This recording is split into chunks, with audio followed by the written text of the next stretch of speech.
ஒருத்தங்க தேவைக்கு சும்மா பணம் வாங்கினா அவங்கள பிச்சைக்காரங்கன்னு சொல்லாதீங்க.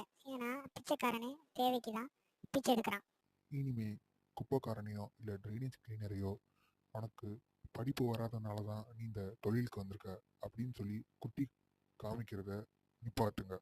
நம்ம வேணா இப்படி நினைப்போமே, அவங்களோட படிப்பை தியாகம் பண்ணிட்டு நம்மளோட குப்பைகளையும் நம்மளோட கழிவுகளையும் சுத்தம் பண்ணுறாங்க அப்படின்னு. அப்போ நம்ம அவங்கள பொக்கிஷத்துக்கு சமமாக வச்சு பார்க்கணும்.